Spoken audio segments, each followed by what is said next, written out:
Hello and welcome to AOR F3 Britain, and this was a pretty special race for me. It's the first race I've done in the succession of races the last 6 or 7 that I've actually had time to put in the practice, get a good setup, make sure I know what I'm doing, and the car felt so good this race.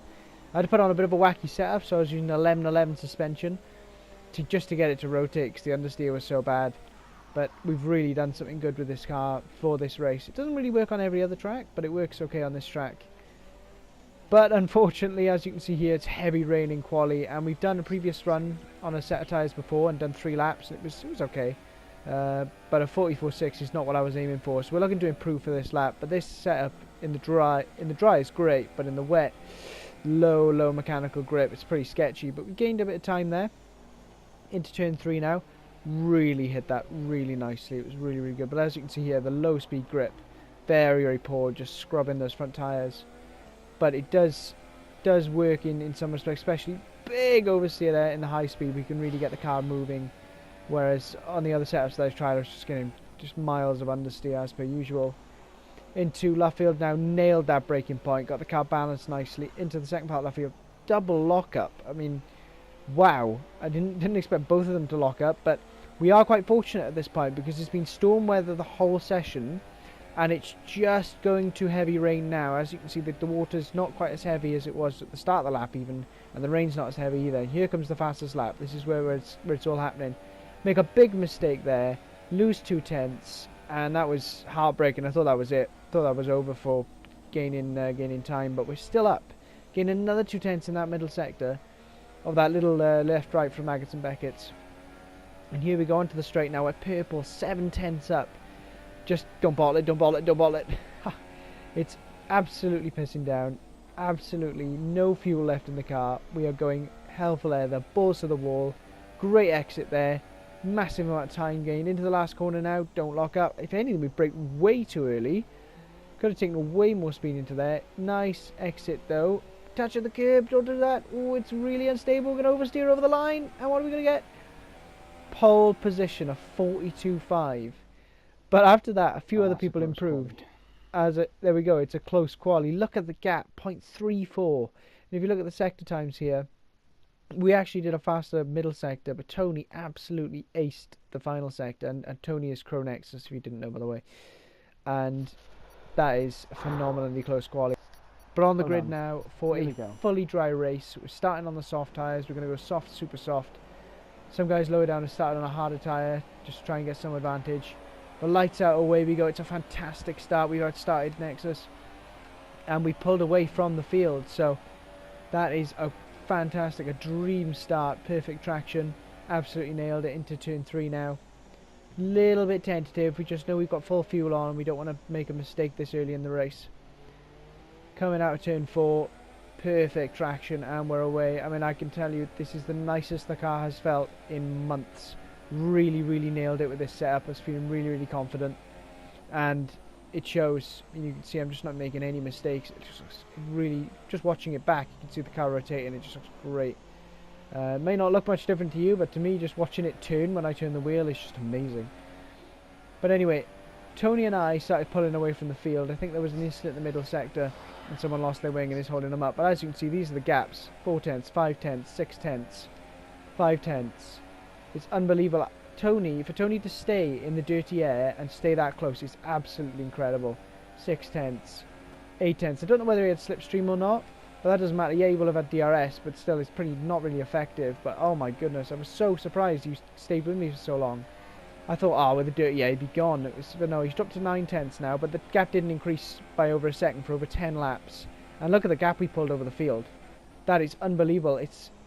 Crazy Legs is 9 seconds back from Tony, who's almost a second back from me. So 10 seconds in 10 laps. It's not bad at all. Or almost 10 seconds. But Tony's had a little bit of a mistake there in that little section. As you can see, he's dropped back quite far. And that means he's dropped out of DRS. So as you can see, the gap here is 1.1, and that is out of DRS now, and he'd be losing the slipstream. He'd just be getting dirty air now.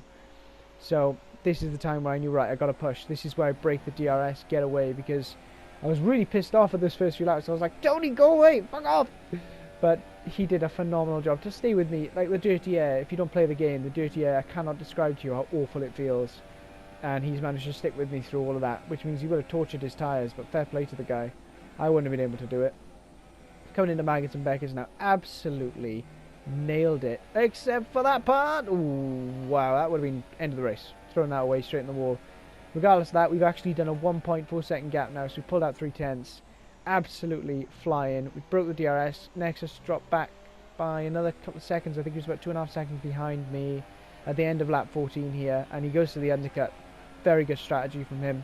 And I knew now that this needed to be the in-lap, the Schumacher in-lap of dreams. Not necessarily the fastest, but just no mistakes. Do your best, keep it on track, and see where you end up at the end of it. Because the pit lane is so long, man, so it's going to be a huge gap between people. Into Rich Mix now. The Wellington Straight. As I said, I was just literally frightened to bottle it, but then I also wanted to go as fast as possible as well. Nailing the braking point here. Absolutely sweet as a nut. Now these tyres have done 15 laps and I've just done a PB in the first sector. The mindset and the way the car felt was just, it literally just suited me so well this race. The whole setup, everything just felt so good. Crazy Legs and 007 Professional, they both started on mediums, so they've gained the places and now they're going slightly long, but they'll have to pit this next lap or a couple of laps after. Going into Maggots and Beckers now, we do miss that apex by quite a bit. I was so scared to cut a corner, I actually deliberately missed the apex. That's the thing, because once you go in to cut it, you're sort of stuck because you're going so fast, you've got to cut it. Here we go, PB in the sector 2 as well. We are green on 14, 15 lap old tyres. We are flying. Coming into the pit lane now, we don't want to speed, we know where the braking point is. Slam on here, down to 37, can we do it? Just got within 37. It was pretty sweaty. And here we go, into the pits now. Get this tyre change done as quickly as possible. Get back out on the super soft tyres, because those will be able to take me to the end. I know I'll have good pace on those too. But where's Tony? Tony's way back. He's only just crossing the line. He's had a really slow outlap, and we've come out in miles of clean air. It's beautiful, and he's on mediums. That's it. The race is over for him. That's because at the start of the race, Jeff said to go on mediums from softs, but I knew that his mediums would just be useless, so I went super softs at the end. And it requires a little bit of tyre management, but it just requires going easy towards the last few laps to not completely burn him out, but it would be fine. Unfortunately, Tony got shafted by Jeff, and that's it. We just pulled away from there. This is my fastest lap now, coming up, so we've done a 30.7. 007 Professionals just gone on to supers there. So now we take the lead into turn 3 here, and you just see how good the car feels here, turning in, and just the front just darts in. Feels fantastic. Into the second part here, missing the apex a little bit. There's the low speed grip that we're lacking with this setup, but the stability and the fast corners, it totally outweighed the low speed slipperiness, the low speed lack of grip. But as you can see, I was surprised by how much I can turn in, so I cocked up Luffield there, but we're turning in way too early and having to turn away. 5.4 to Nexus now, and the gap behind Tony is look at the gap, it's huge. Another 6 to 8 seconds behind him, but into Cops now, flat out, absolutely no problems at all.